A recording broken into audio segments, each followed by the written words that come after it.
Speaking of Bayern Munich, we have to move on. We have to move on and talk about the Klassiker. 1-1 is the final result. I have to share an anecdote from our chat, Stefan. We talked about impact players and young players in Germany. We compared Wirtz and Jamal Musiala, and you made the point just, moments before he scored that maybe Musiala doesn't show up in big games to score big, important goals. I made the point that I think he does, and then obviously did. He scores yet another header. Wild. I think he's now scored the most headers of any player in any of the top 5 leagues, which is hilarious because before the season he scored a grand total of 2 headed goals in competitive football, and all of a sudden there's this explosion. I mean, I looked it up. He's 1.84 m, so he's actually a pretty tall guy, and I think he looks a lot more physical this year. So I guess it maybe was just only a matter of time for that weapon to shine through. 1-1 is the final result. I thought, that Dortmund overall were maybe a little lucky getting that draw. Bayern were better in the first half. They started better. They once again struggled scoring goals. Dortmund did not have that problem. That Jamie Giddens goal, I thought, was outstanding. Really explored the weakness that Bayern Munich had in the defense for some time, and it hasn't been exposed in a while, in 7 games, in fact. And then Bayern Munich really had to grind their way back into this match, and goals are just not coming easy for them right now. It did take a brilliant header by Jamal Musiala to get the score even, and I kind of just feel it didn't have to be that way, because there was one moment in the 70th minute where Pascal Gross took the ball into the corner flag, and Dortmund were playing for time, 20 minutes to go. It's just not how you win a Klassiker at home, Stefan. Yeah, exactly. I mean, like I said on social media, on Blue Sky after the game, that it's pretty farcical that we still call this their Klassiker, because I think Dortmund has now only won 3 of the last 20. And then I made the point that Gladbach, who were the original their Klassiker opponents, have won, I think, 9 of the last 20 games against Bayern Munich. Just put Gladbach in the Klassiker, for goodness sake, for DFL listening. On the Musiala point, I did say Musiala doesn't score the big games, and then he scored, and I caveated it all by saying, but Dortmund isn't a big game for Bayern Munich, because Dortmund is a team who Bayern routinely, happily beat. If he'd scored against Gladbach, then I would say he scores in the big games, because that's the fixture that trips Bayern up every season. But no, he did great. We were saying that at half time. We're saying that through the second half. Look, since Harry Kane's gone off, this is the moment that Jamal Musiala has to step up. He has to be the guy who then obviously leads this line, because it wasn't going to come from Sané. Wasn't going to come from Kingsley Coman. I thought Leon Goretzka was exceptionally quiet in this game after having a pretty decent match against PSG. And the whole team as a whole really were very lackluster. We had a lot of Bayern fans in the chat saying that it's just crap. They're just playing terrible football. It's not even a case of tactically Dortmund or it's classing them or anything like that. And much of that's just down to the fact that they didn't have another striker to bring on the pitch. I think I said at full time that this game really underlines issues in both these teams. When it comes to Bayern Munich, they do not have a backup striker for Harry Kane, which has been something that's been abundantly clear since Choupo-Moting left the club. And even then, 37 years old, 38 years old, he's not exactly a guy who could play.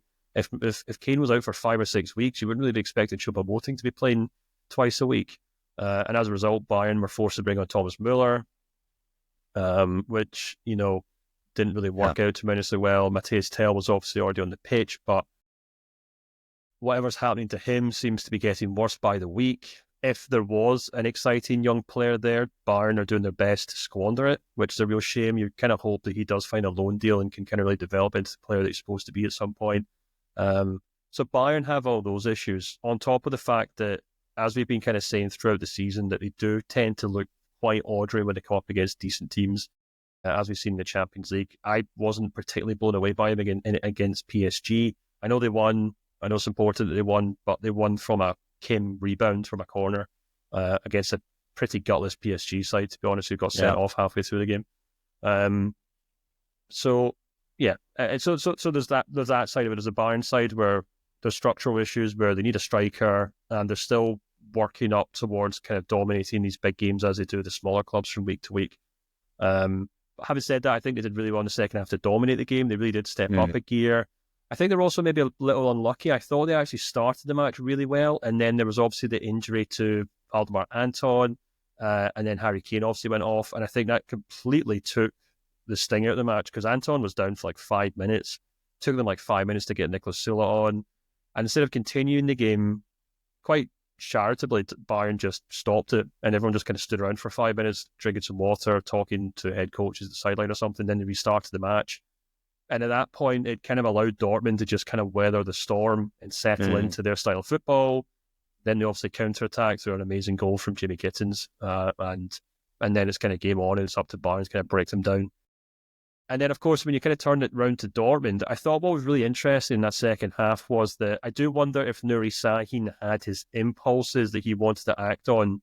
But then, if you remember that Real Madrid game where Dortmund were in a very similar situation, where they go ahead, Sahin really scrambled in that game. He really kind of struggled. He panicked. And he admitted this himself after the game. He said, I picked the wrong subs.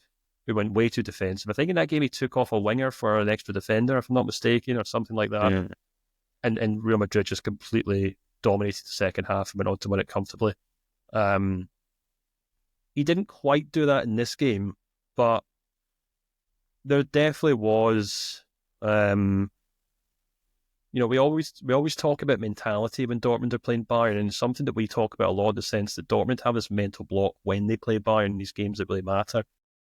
It's not really about the players on the pitch. It's not about the talent between the two groups of 11 men. It's this idea that Dortmund just do not have this mentality that they can go toe-to-toe with Bayern. And it really felt in the second half that really seeped in really quickly. And it felt as if everyone just said, right, well, we've just got to hang on here and hope that we can, win 3 points here. And in a sense, that's maybe a smart way to do things. But in the other sense, it just kind of made me feel like I was watching them Bayern Munich play Werder Bremen, or watching them play Augsburg, or watching them play a team in the bottom half of the table who couldn't really believe their luck that they're a goal ahead, and that they're just kind of hoping to hold out and maybe get 3 points, or maybe get 1 point if they have to. Yeah. As opposed to a team who tried to change things tactically, tried to dominate the match, tried to get back into it, tried to hold on to possession, tried to take the game to Bayern. And it ended with Bayern equalising. But, I think if Bayern had another striker on the bench, I think they probably would have scored 3 or 4 goals in that game.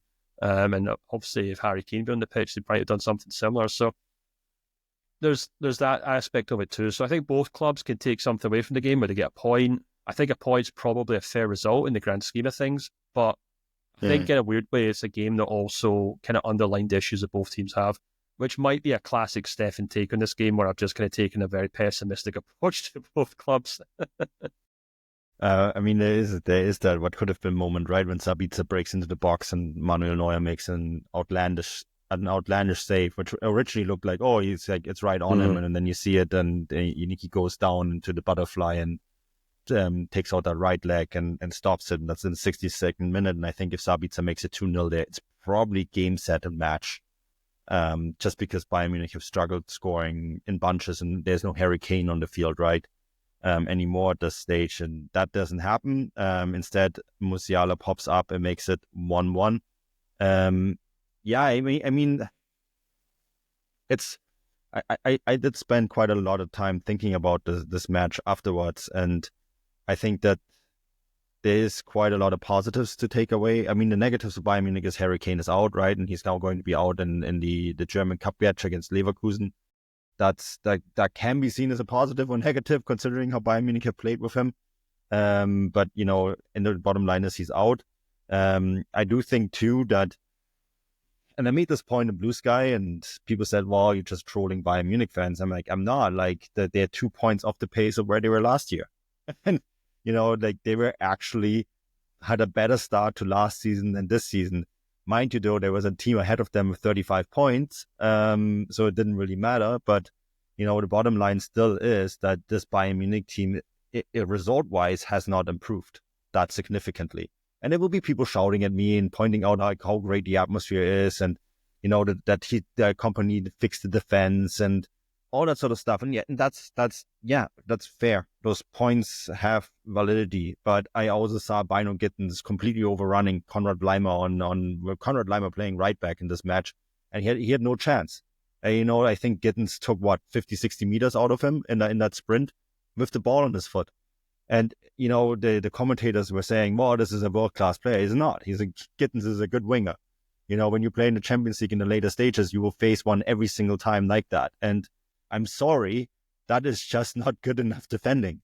And so, if there is a world where Leverkusen maybe get a better start to the season, where Leipzig do not screw up every single match day, and the 30 points that you have right now might only be good enough for second, like it was last year at this stage, right? And then we have a completely different conversation. And I think I'm not trolling Bayern fans here. I think I'm just putting things into perspective. The atmosphere in the company is better. The football looks better at times. That is certainly true. It's by no means a finished product, and it can't be. It can't be a finished product. This is a very young head coach who's coming in for a long-term project to put his fingerprints onto this team and wants to play a very different brand of football than Thomas Tuchel. These are all legitimate points, but I'm just saying, if there is a world where the Bundesliga teams, other Bundesliga teams that they're doing better, and Bayern Munich situation would be not so dissimilar to last year. Mm-hmm. In fact, add to this, they won this game last year 4-0 or 4-1, I think, right? With a Harry Kane hat-trick. So, even this result is worse than last year. Yeah, and this is why their Klassiker doesn't matter, because it no longer actually dictates whether the title actually goes to Bayern Munich or not. It comes down to how the other teams do it. Yeah, you're absolutely right. And we're going to talk about two teams, obviously, who are still technically in the title race and what that means for them. But it's really interesting. We said, when we previewed the show at the end of last week, we said Bayern are doing well, but there's a very thin line between Bayern having a good start to the season and Bayern having issues. And look, we said this at the start of the season after they went, 5 or 6 games unbeaten, and everyone said, wow, company's having a great start. And we said, hold on, guys, they've still got to play Aston Villa, they've still got to play Barcelona, they've still got to play Frankfurt, they've still got to play Leverkusen. Let's see where they stand after this. They played those games, it was mixed results. Then they had another run of playing teams in the bottom half of the table. Then the Dinamo Zagrebs, and with all due respect, Benfica, a decent side, I suppose. But then they had 2 more tricky games. They had PSG, they got this Dortmund game, and they have Leverkusen in the Pokal this week. And we're back to this kind of question as to, well, actually, how good are this Bayern team? And I think Kompany deserves a lot of credit for a lot of things. I think he's really sorted out a defence. I think he's made Upamecano look finally like the player that Bayern thought they signed from Leipzig. He's having a great season. Kim also having a great season. I think Davies is looking at definitely more like the player he was once upon a time, as he has at any point last 2 or 3 years. Yeah. So definitely knows what he's doing with that defence. And I think even to the extent you could argue that he's getting better, he's getting a good kind of song out of Kimmich and Goretzka to an extent as well. But that front line's still a huge issue. Coman, Leroy Sané, Gnabry, Tell. Obviously Thomas Müller's very old now, so maybe you wouldn't really count him in it. All these guys are just kind of taking up room at this point. None of them are really thriving under Kompany. None of them really seem to even know what they're doing. They almost seem like, it seems like from one week to next, they're kind of interchangeable parts. And Kompany just thinks he can drop one, bring in the other, drop one. And none of them are really building up any sort of momentum in this team. And that's a huge problem, because Bayern need these guys to be match winners. It can't just be all on Harry Kane and Musiala to score all the goals for them week in, week out. And so, yeah, it's a work in progress. I don't want to be too down on Bayern because, they picked up a point here, still top of the table. I think Bayern Munich fans are happy with the way the team are playing. It's entertaining, but it's a work in progress. And hey, look, if you don't want that pressure, don't be the Bayern Munich head coach, and that's just the standards and the excellence that Bayern are held to. And we'll see if Kompany has what it takes to pass them. And I mean, Kompany himself has alluded to that everything is not perfect yet. He'd be the first one to look at that table and say, like, it's great that we're first, but we're like, look, we're actually 2 points behind the pace of last year, and last year the pace wasn't good enough. So, he'd be the first person to actually agree with us. And I think that is really telling. They know that work is ahead of them. And I think actually the start for him has been phenomenal. Let's not, Yeah. Sorry, I was also just going to add before we move on. We did say this last season with Thomas Tuchel when fans were complaining about it. I said, compared to Nagelsmann or Bayern's point at this point of the season, I think this was back like February or March or something, we're saying they're actually doing exactly as they always have done.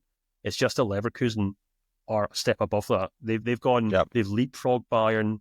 Bayern were basically playing par for the course last season, and Leverkusen did even better. They were getting holes in one on every course. If you're allowed me to use don't know why I'm using a golf metaphor, because I don't even know how golf works.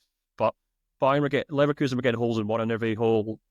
Bayern were doing par for the course, so Leverkusen went past them. Kompany is doing par for the course, if that makes sense. He's following the same trend. It's just that the teams around him are doing worse, and it looks so. By contrast, and within context, it looks like Bayern are doing better than they did last season. And also, I mean, I'm old enough to remember the likes of Otto Rehagel and Jürgen Klinsmann starting at Bayern Munich with pretty much perfect records, and we all know how that ended. This time of the season always looks good. If a season goes sideways for Bayern Munich, it's always around Christmas time and coming out of the winter break. I'm just saying, it's a great start, but let's not make it sound like Vincent Kompany is already the second coming of Pep Guardiola. We're not quite there yet. And this result actually makes things a little bit more interesting. I do think that Bayern Munich are a massive favorite to win the title. It's theirs to lose now, right? And I mean, this is just the fact.